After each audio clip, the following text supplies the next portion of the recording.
Commander Minho stood at the observation deck of Refuge Station, watching the stars shimmer beyond the reinforced glass.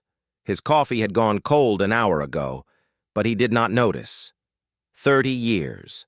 That was how long humanity had been part of the Galactic Council. 30 years of proving they were not the violent species their history suggested. Behind him, the medical bay hummed with activity. His wife, Dr. Hana, moved between patients of different species. A Kelid with blue skin sat next to a human child. A four-armed Vrax merchant waited for treatment beside an elderly silicate. This was what they had built together. This was peace. "Commander, incoming transmission from Earth," his assistant called out. Minho turned from the window. "Put it through." Ambassador Yuna's face appeared on the screen. She looked tired. Dark circles shadowed her eyes. "Minho, the council session did not go well."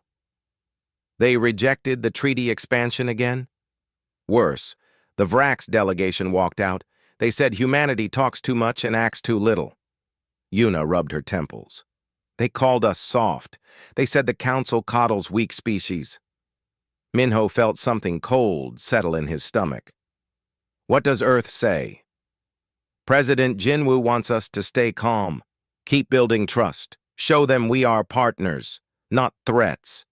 Yuna smiled, but it did not reach her eyes. "We have been showing them for 3 decades, Minho. Sometimes I wonder if they will ever see us as equals." The transmission ended. Minho looked back at the stars. Somewhere out there, the Vrax Empire was growing restless. Their military had tripled in size over the past 5 years, but the council did nothing. They talked, they debated, they delayed. That was the galactic way. It had been their way for thousands of years. 3 days later, the alarms screamed. Minho was in his quarters when the station shook. Red lights flooded the corridors. He ran toward the command center, his heart pounding against his ribs. "Report!" he shouted. "Vrax warships, Commander! 12 of them just dropped out of hyperspace. They are firing on the civilian sectors." The station rocked again. Minho grabbed the console to stay upright. "Shields up. Evacuate non-essential personnel to the core. Someone get me a line to the Vrax fleet." But there would be no talking. The Vrax had not come to negotiate. Minho's communicator crackled.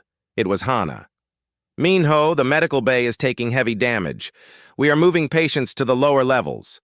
Get out of there." "Hana, leave the bay and get to the escape pods." "There are children here, Minho. Vrax children, human children. I am not leaving them." Another explosion. Closer this time. The lights flickered. "Hana, please!" The transmission cut off. Minho ran. He ran through smoke-filled corridors and past fires that burned without sound in breached sections. He ran past bodies. Some wore human uniforms, some did not.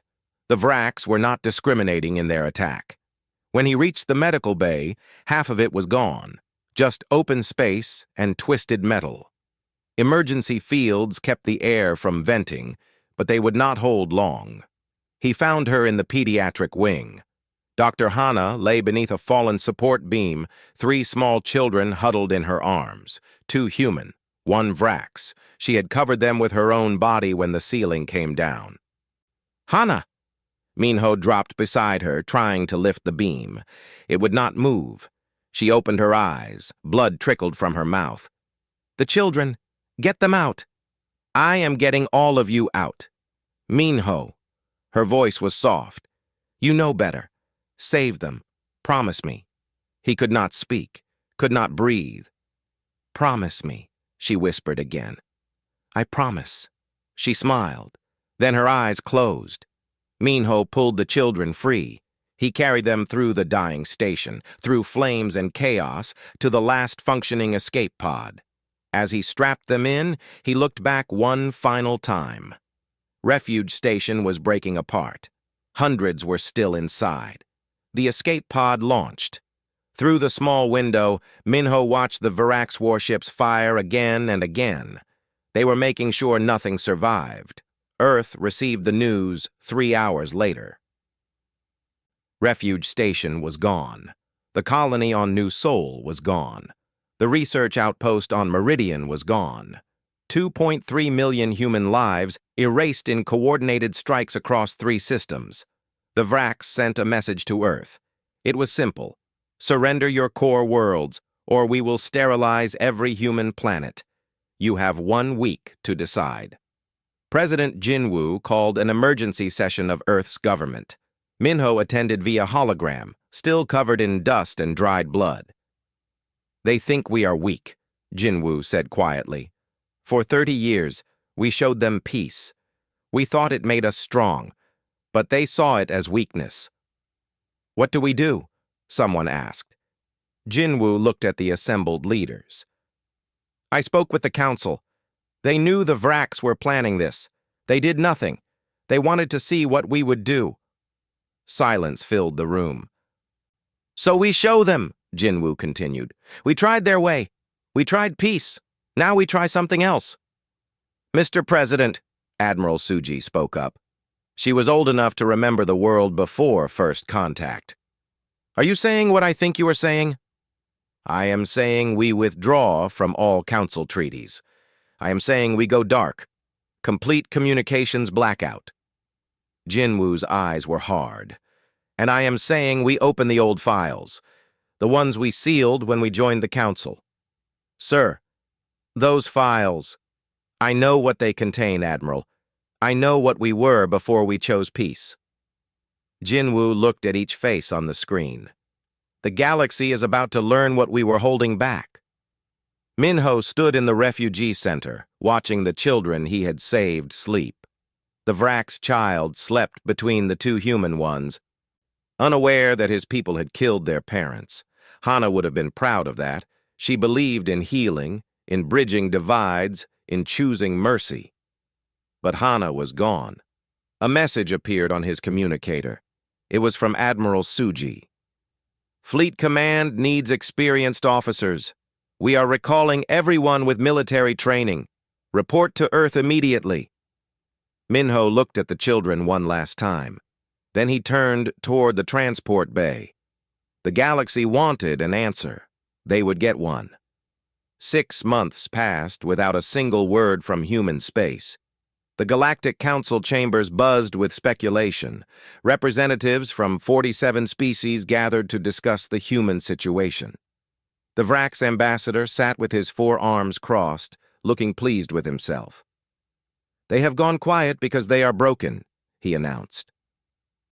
My intelligence reports suggest the human colonies are fighting among themselves. Civil war. They will surrender within the month. A human sat in the observation gallery. His name was Tae-hyung, and he had chosen to stay with the council when Earth went dark. The ambassador is correct, Tae-hyung said. Humanity was never truly unified. This attack exposed our weakness. The other species nodded. It made sense to them. This was how empires fell. This was the pattern they knew. They did not know humanity at all. The Vrax grew bolder. They claimed the ruins of Refuge Station as salvage. They took control of 2 abandoned human outposts.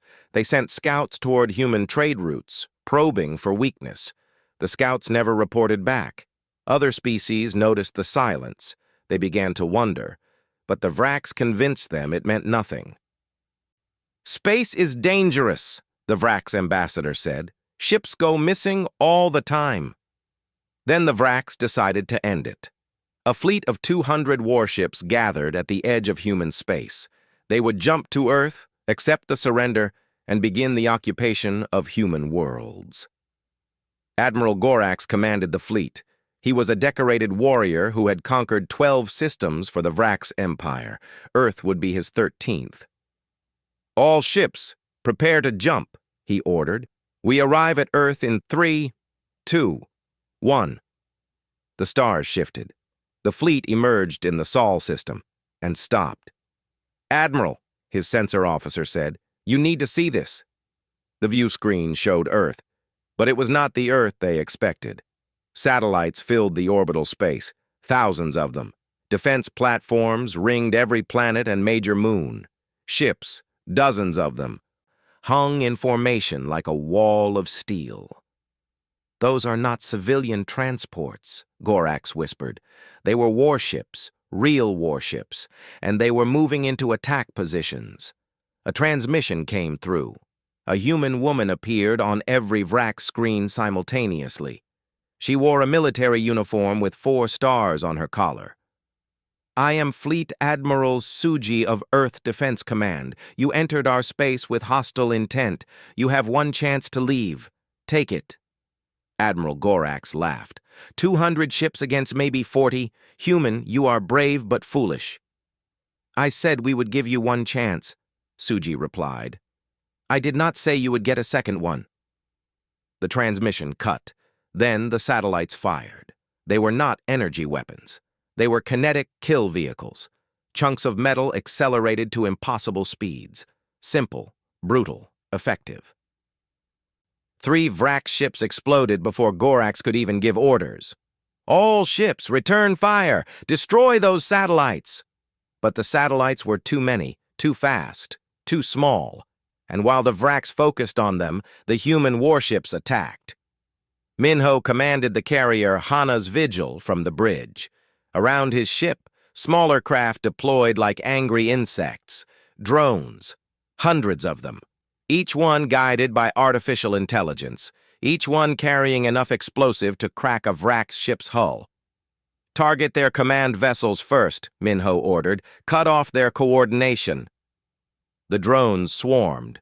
The VRACs tried to shoot them down, but for every one they destroyed, 3 more got through. Explosions bloomed across the VRAC's fleet like deadly flowers.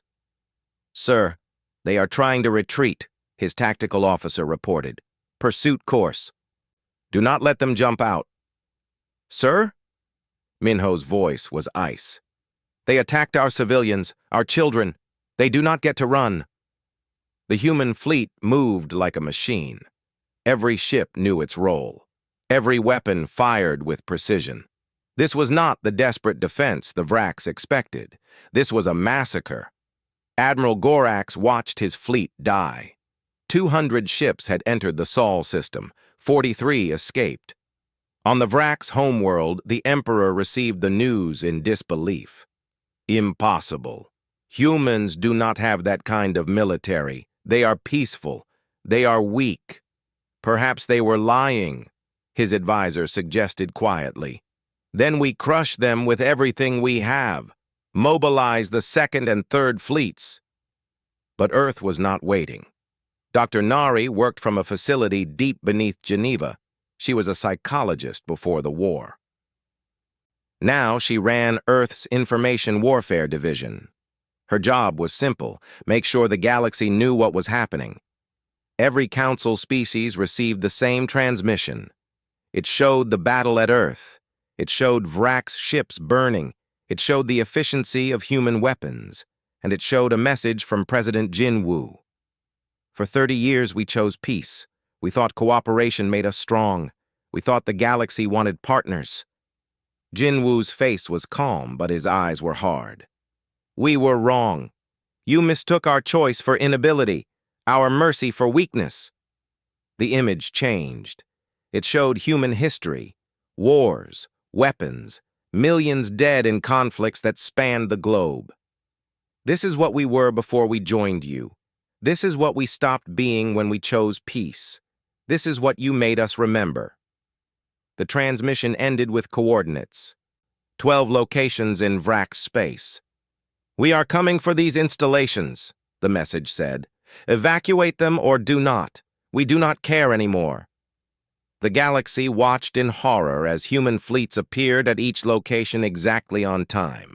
The attacks were surgical, overwhelming. The VRAC's forces stationed there never had a chance. Minho's fleet hit the shipyard at VRAC's Secundus. It was the Empire's largest military construction facility. Within 4 hours, it was debris.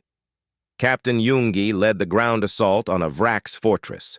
His soldiers moved through the enemy defenses like they had done it 1,000 times before, because in simulation, they had. For 30 years, humanity had prepared. They studied every council species. They learned their tactics. They found their weaknesses, and now they used it all. The Vrax Emperor called for help. He contacted the council, demanding they intervene, but the council chambers were silent. "You started this war," the Kelid representative said. "You attacked first. You killed their civilians." "And now they kill ours," the Vrax ambassador shouted. "Yes," the Silicate observer replied quietly. "Now they do. And they are very, very good at it."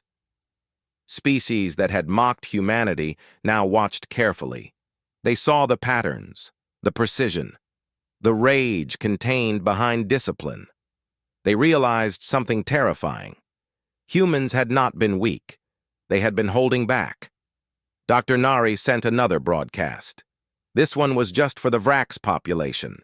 It showed the refuge station attack. It showed children dying. It showed Dr. Hana covering alien children with her own body as the ceiling fell. "This is what your empire did in your name," the message said. "This is why we are coming." Riots broke out on 3 Vrax worlds. Not everyone supported the war. Not everyone wanted this fight. But it was too late to stop now. Minho stood on the bridge of his ship, looking at the tactical display. Red icons marked Vrax positions. Blue icons marked human forces. The blue was advancing, always advancing. "Sir, we have new orders from Fleet Command," his communications officer said. "We are to proceed to Vrax Prime, their homeworld. Prep the fleet for jump," Minho ordered, "and send a message to the Vrax Emperor." "What should it say, sir?" Minho thought of Hana, her smile, her kindness, her belief that different species could live together in peace. "Tell him we are coming. Tell him we are not coming for his borders. We are coming for his throne." The Vrax Empire was collapsing inward. Every day brought news of another defeat. Human forces moved through their territory like a scalpel, cutting precisely where it would hurt most. Captain Jungi had once been a peacekeeper. He taught conflict resolution on Refuge Station. He helped species settle disputes with words instead of weapons. Now he led a battalion of soldiers through the streets of a Vrax military complex, and his words were bullets. "Clear the building.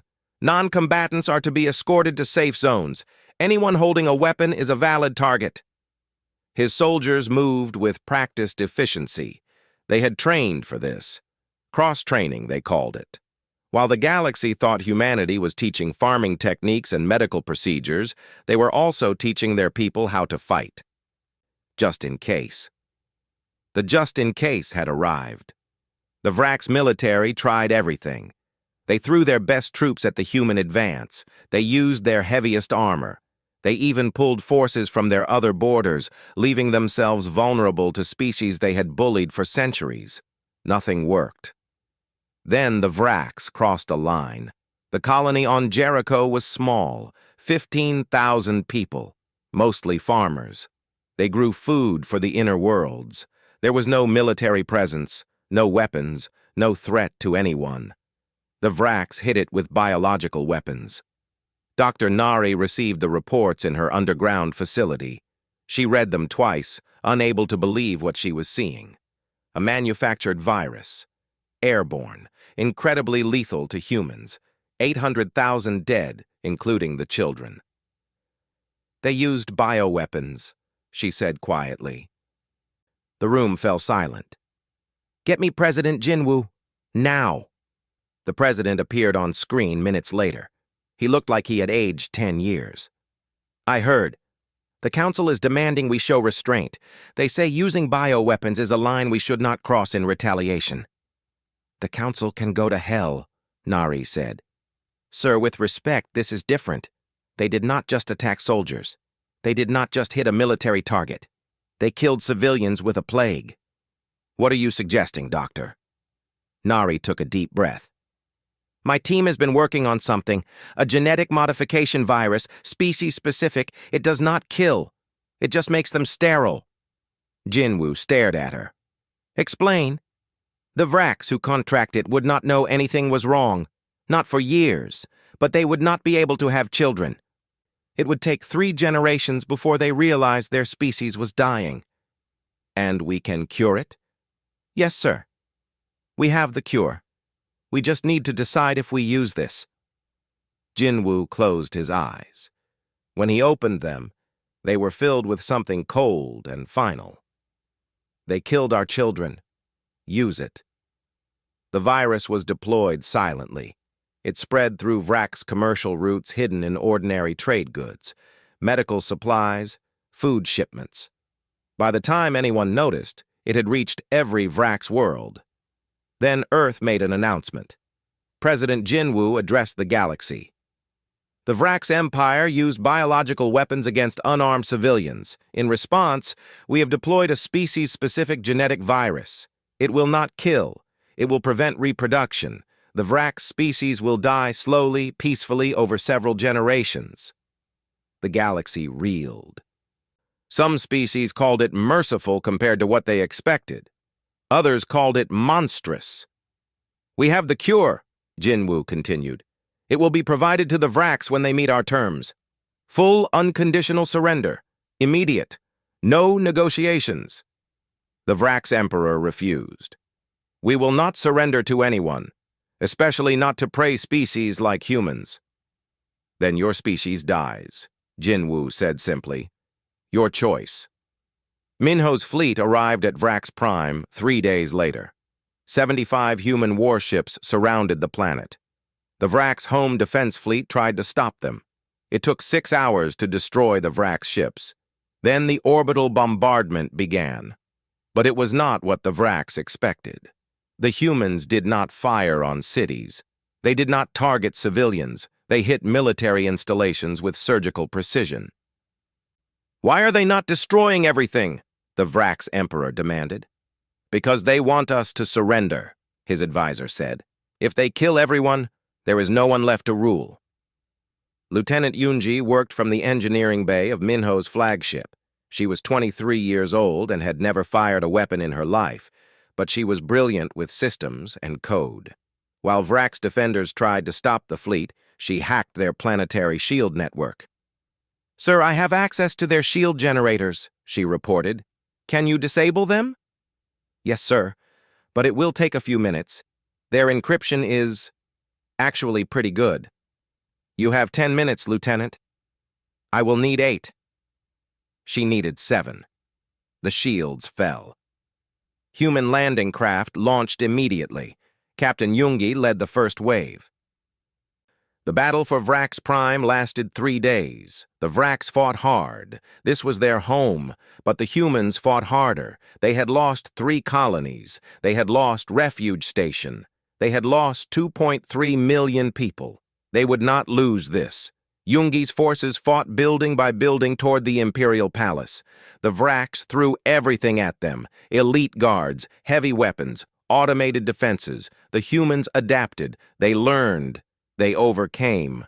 On the 3rd day, Yoongi breached the palace. He found the emperor in his throne room, surrounded by his last guards. You cannot win, the emperor said. Even if you kill me, the Vraks will never serve you. We do not want you to serve us, Yoongi replied. We want you to surrender. There is a difference. I will never. Your species is dying. Right now. Every Vraks in the galaxy is infected. You will have no children, no future, unless you surrender. The Emperor's 4 arms shook with rage. You are monsters. We learned from you.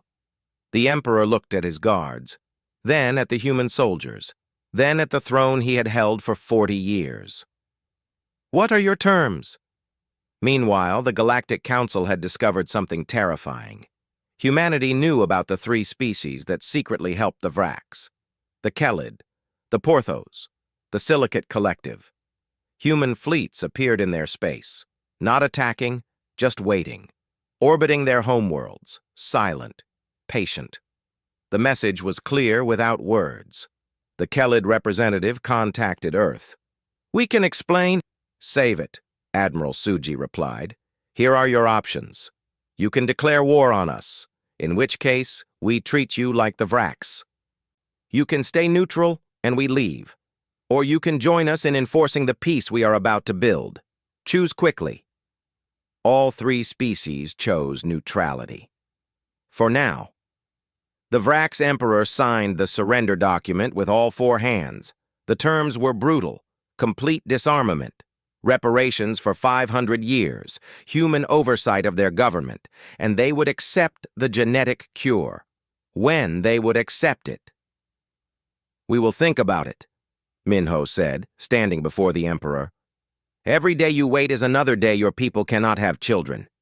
Maybe you will learn what desperation feels like we did when you killed our families." The Emperor looked at this human commander. "Your wife died on Refuge Station." "Yes." "And you want revenge?" "I want justice. There is a difference."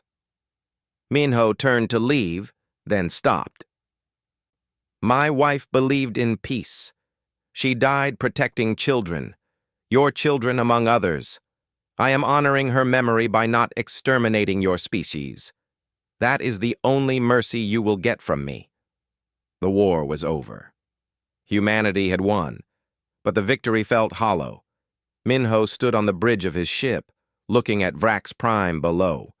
A beautiful blue and green world, not so different from Earth. "Admiral Suji is asking for casualty reports," his officer said. "Send them." Human losses: 23,000 soldiers, 12 ships, 4 colonies. Vrax losses: 2 million soldiers, 800 ships, 36 military installations, their government, their pride, their future. And still the galaxy watched and wondered. What kind of species was this? What had they unleashed when they pushed humanity to war? Dr. Nari sent one final broadcast. It went to every council species, every independent world, every listening post in known space. "This is what happens when you mistake peace for weakness. We gave you 30 years of cooperation. You taught us it meant nothing, so now you get 30 years of something else. We will enforce the peace. You will accept it, because you have seen what we do when peace fails." The galaxy had its answer. 2 years had passed since the Vrax surrender. Governor Do-yun walked through the streets of the Vrax capital. The buildings still showed scars from the invasion, but reconstruction was happening, slowly, carefully, under human supervision. A Vrax merchant nodded respectfully as Do-yun passed. Another swept the street without complaint. This was the new reality. The Vrax Empire was gone. In its place was a species learning humility. "Governor, you have a meeting with the Reconstruction Council in 1 hour," his assistant reminded him. "Thank you. How are the birth rate reports looking?" "Still 0, sir. The Vrax are getting anxious." Do-yun nodded. Earth had released the cure to selected Vrax, political prisoners, dissidents who opposed the war, people who had tried to help humans during the invasion, but the general population still carried the genetic virus. Humanity had not forgotten, and humanity was patient. The Galactic Council had changed. The chamber looked the same, but everything else was different. Species that once mocked humanity now watched their words carefully. The human delegation sat at the center table now, not in the back corner. Ambassador Jisoo led the human representatives. She was young, brilliant, and absolutely unmoved by threats. "The Kelid, Porthos, and Silicate Collective have requested to speak," the council moderator announced. All 3 species had aided the Vrax in secret. Humanity knew. Humanity had always known. Now they wanted forgiveness. The Kelid representative stood. "We offer full reparations, technology transfers, trade agreements, whatever Earth requires." "We do not want your money," Jisoo replied. The Porthos leader tried next. "We can provide intelligence, strategic partnerships, military cooperation." "We do not need your military." The Silicate Collective made the final attempt. "Then what do you want?" "We have apologized. We have offered payment. What more can we give?" Jisoo looked at each of them. "Your history. What? We want complete access to your historical archives. Every war you fought, every treaty you signed, every betrayal you committed or suffered. We want 10,000 years of records from every council species. The council chamber erupted in confusion. Why would you want that? The Kelid representative asked. Because we need to understand something, Jisoo explained. We need to know why peace always fails here. On Earth, we had the same problems. We killed each other for thousands of years. But we learned. We developed frameworks, rules of war, treaties that held. We want to see if the same patterns exist here. You want to study us like specimens? We want to help you, but we cannot do that if we do not understand the problem. The council agreed. What choice did they have? Within months, humanity had access to the complete history of galactic civilization. Dr. Nari led the research team. She was no longer just a psychologist. She was the head of Earth's Institute for Galactic Peace Studies. A fancy name for a simple job: figure out why aliens kept killing each other. It is fascinating, she told Minho during one of his visits to Earth. They have no concept of mutually assured destruction, no Cold War theory, no Geneva Conventions. Minho frowned. What do you mean? On Earth, we developed these ideas because we had to. Nuclear weapons meant we could destroy ourselves completely. So we created rules, deterrence, arms control. But these species never had that moment. They just conquered or got conquered, over and over. So they never learned to stop? Exactly. They never developed the frameworks that prevented total war. They never needed to, because they could always rebuild from conquest. Minho looked out the window of Nari's office. Earth looked peaceful from here. Can we teach them? I think we have to try. On Vrax Prime, Do-hyun was learning the same lesson from a different angle. He sat across from a young Vrax engineer named Crix. The Vrax was barely an adult, born just before the war started. He had never fought, never killed, but he carried his species' defeat like a weight. Why do you help us? Crix asked. Your wife died on refuge station. You should hate all Vrax. Do-hyun paused. It was true. His wife Sarah had been a researcher there. She died when the Vrax attacked. I do hate what happened, Do-hyun said carefully. But you did not do it. Your government did. Your military did. There is a difference. Many of your people do not see that difference.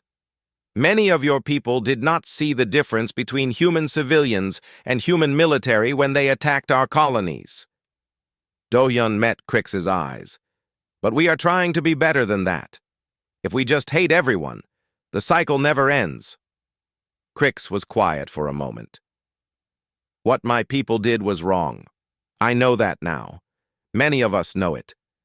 But our emperor never admitted it. He signed the surrender, but he never said he was sorry. Would sorry bring back the dead? No, but it would show we understand what we did. Do-hyun thought about that. Later, he sent a report to Earth. Perhaps it was time to release more of the cure. Perhaps some Vrax were ready to move forward. Captain Yoongi faced a different challenge. He commanded the Peacekeeping Academy on Luna. Human soldiers and soldiers from other species trained together, learning each other's tactics, learning each other's languages, learning to trust each other. It was harder than fighting had been. The Kelid recruits refused to train with Vrax, his assistant reported. They fought a war against the Vrax 200 years ago. I know, sir. Old grudges. Yoongi rubbed his temples. Put them in the same squad. Give them an impossible training scenario. Make them work together or fail together. Sir, they might actually hurt each other. Then they fail and go home. But I bet they will surprise you. They did. After 3 days of the exercise, the Kelid and Vrax recruits were not friends, but they understood each other. They had fought the same problem together. It was a start. President Jinwoo prepared his address to the council. It had been 2 years of occupation, 2 years of enforced peace, 2 years of humanity proving it could be trusted with power. Now came the hard part. "We are proposing something new," Jinwoo told the assembled representatives. "A galactic governance framework based on human principles." The chamber went silent. "We call it the Pax Humana. All species maintain limited sovereignty. You rule yourselves. But military forces are monitored, enforced by us. Wars between council species are forbidden, enforced by us. Violations result in intervention, by us." "You want to control us," the Porthos leader said. "We want to stop you from killing each other. There is a difference." "And if we refuse?" Jinwoo shrugged. "Then we leave. We close our borders. We take our technology, our trade, our protection, and we go home. And you can continue killing each other for another 10,000 years. Ambassador Jisoo stood. "But before you decide, let me show you something." A hologram appeared. It showed Earth, nuclear explosions, cities burning, millions dead. This was us. This was what we did to ourselves before we learned better. We created weapons that could destroy our whole planet, and we almost used them. The image changed. It showed the Cold War, the standoff, the careful diplomacy that prevented annihilation. But we did not. We developed rules, treaties, ways to compete without destroying everything. It took us centuries to learn, thousands of years of war before we figured it out. The hologram changed again. It showed the Vrax attack, human colonies burning. You pushed us back into what we were. You reminded us how to fight, but you also reminded us why we stopped fighting each other. Because the alternative is extinction. Jisoo looked around the chamber. We are offering you what we learned, the rules that kept us from destroying ourselves, the systems that made peace possible. But only if you accept them. The vote took 3 days. The Vrax voted first. To everyone's surprise, Crix, the young engineer who had befriended Governor Do-hyun, represented them. "We vote yes," Crix said. "We learned what happens when we choose war. We do not want to learn that lesson again." One by one, the species voted. Some enthusiastically, some reluctantly, some with clear fear of what humanity might become. But in the end, 43 species voted yes. Only 3 abstained. None voted no. The Pax Humana was born. Minho watched the vote from Refuge Station. They had rebuilt it. A memorial to Dr. Hana stood in the medical bay. Fresh flowers were placed there every day, sometimes by humans, sometimes by Vrax. "Do you think it will work?" Lieutenant Yoonji asked. She had stayed with him as his chief engineer. "I think it has to," Minho replied, "because if it does not, we might have to do this all over again. And I do not want to fight another war." "But you would, if you had to." "Yes, but I would rather not." Yoonji nodded. "Admiral Suji is retiring. They want you to take her position." "I know. What did you tell them?" Minho looked at Hana's memorial. At the station they had rebuilt from ashes, at the future they were trying to create. "I told them no. My work is here, teaching the next generation. Making sure they do not have to make the choices we made." He turned to Yoonji. "Do you think Hana would be proud of what we did?" Yoonji considered carefully. "I think she would be proud that you stopped, that you chose peace again after proving you could win the war. That is what she believed in, right?" "Yes, that is exactly what she believed in." Outside the observation window, ships from a dozen species docked at the station. Working together, trading, learning. It was not perfect, but it was peace.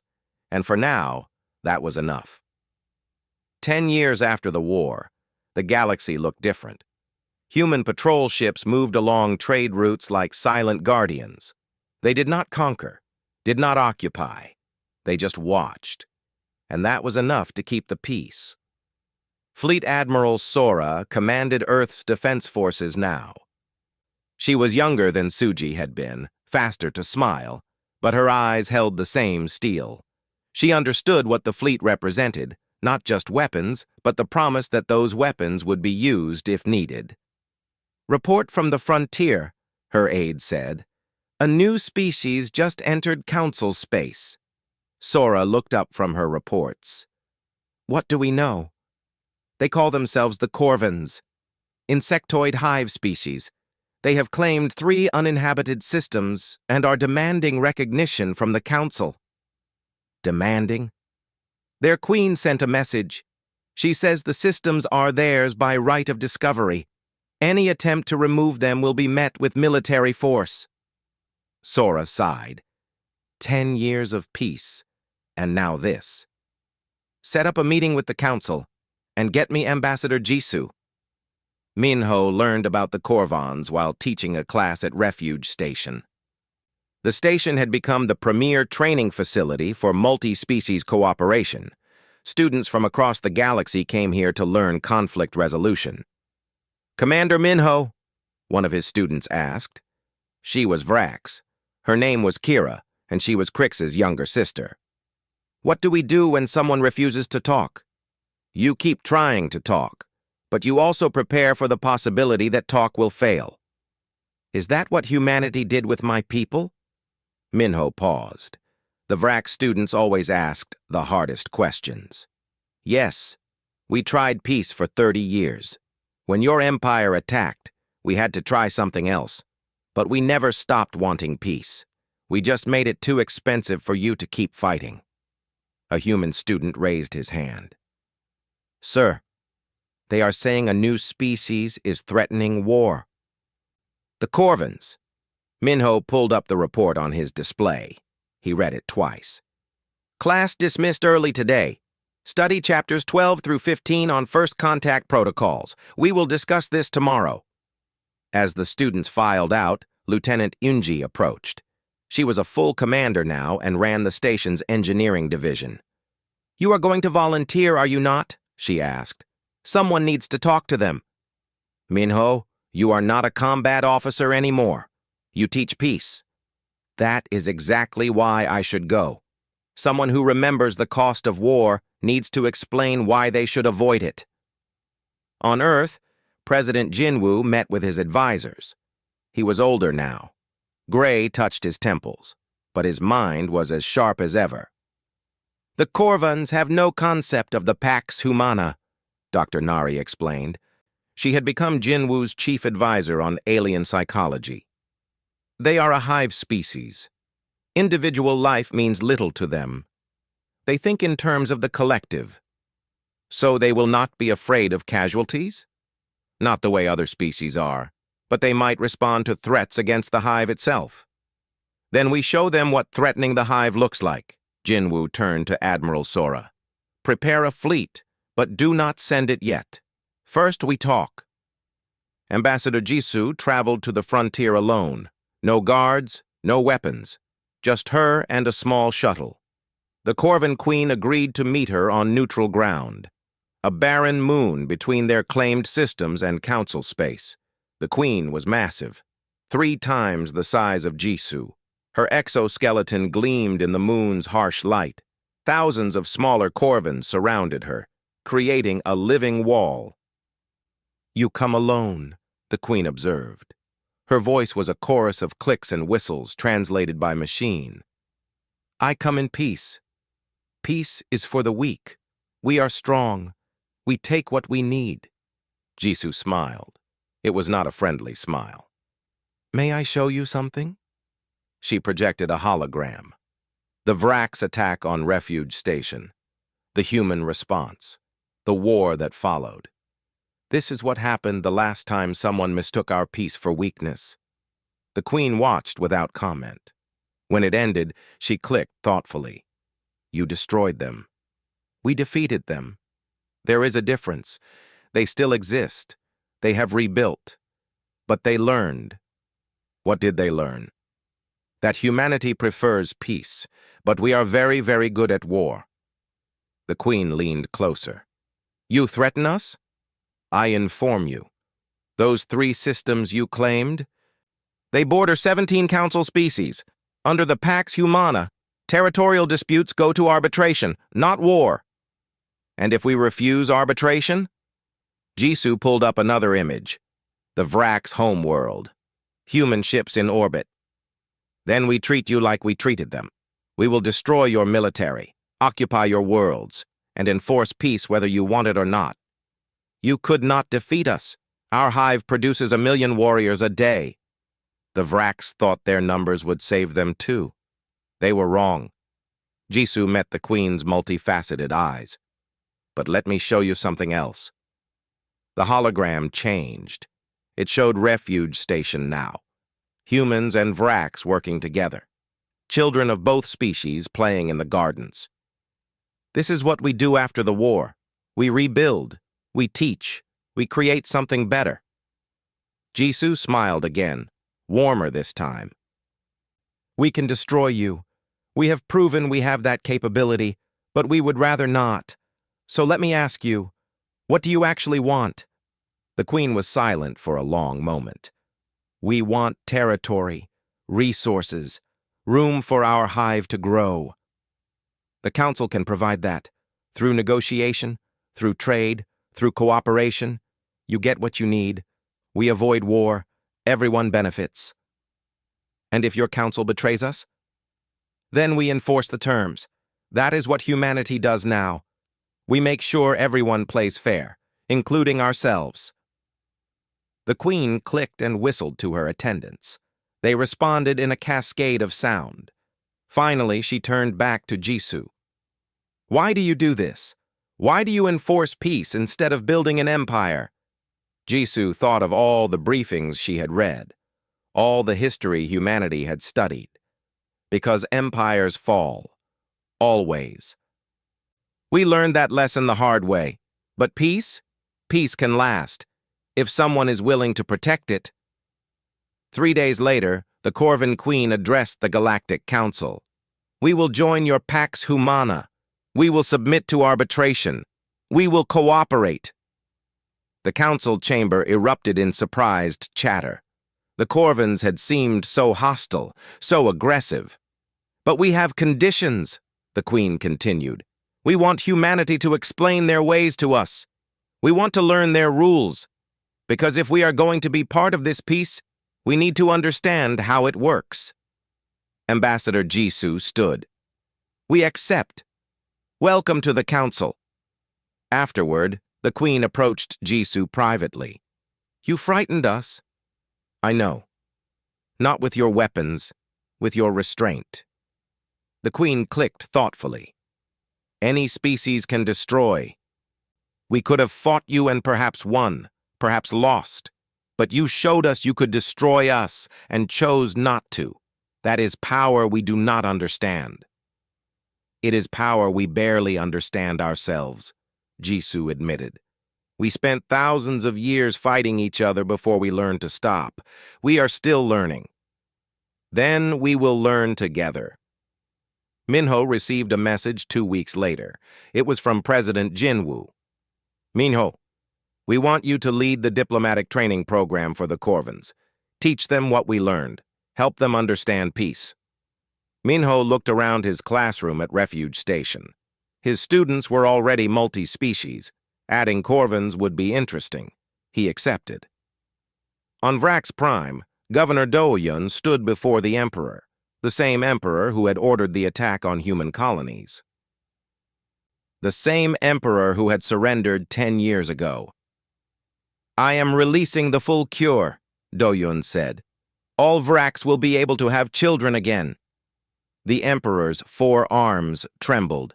After all this time, why now? Because you have served your sentence. Because your people have shown they can change. Because Crix and others like him convinced us that the Vrax Empire that attacked us is not the Vrax people who live now. We can never repay what we took from you. No, you cannot. But you can build something better going forward. That is what we ask. The Emperor bowed. It was a gesture of deep respect in Vrax culture. Why are humans like this? You had every right to exterminate us. Instead, you teach us, help us, guide us. Do-yun thought of his wife Sarah. Because someone has to break the cycle. Someone has to choose mercy over revenge. Humanity decided it would be us.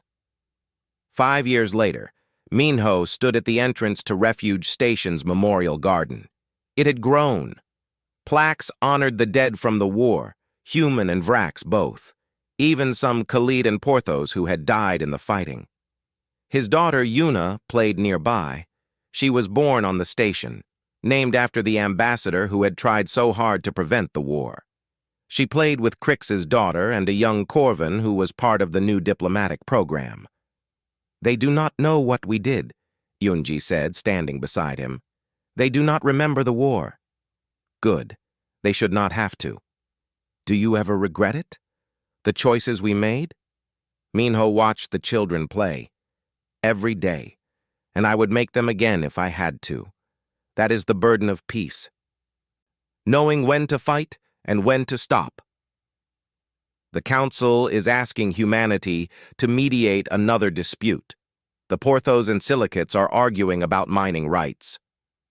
Tell them we will send someone, not me, someone from the new generation, someone who learned peace first and war second.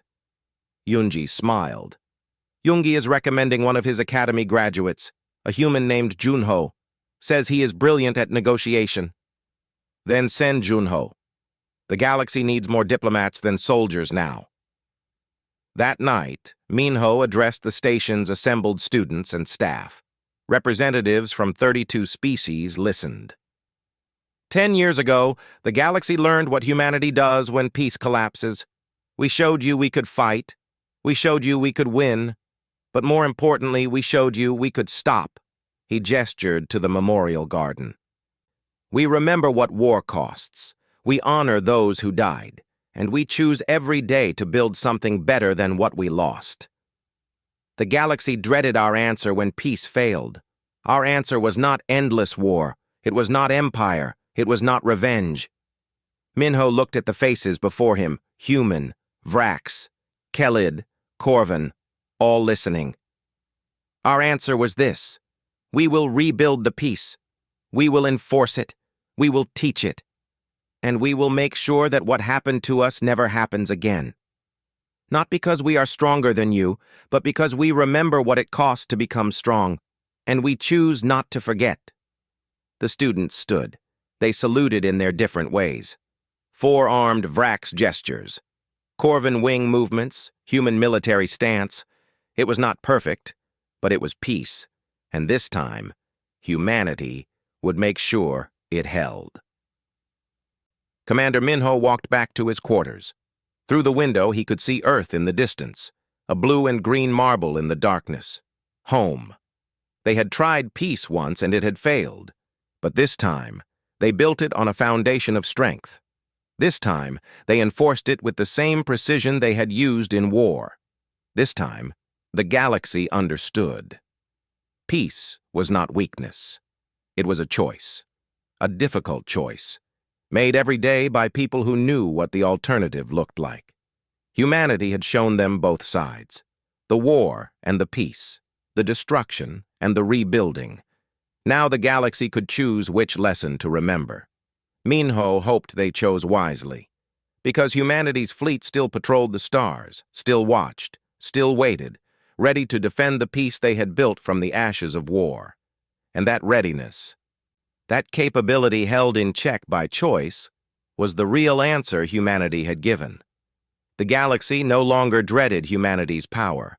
They respected it, and that made all the difference.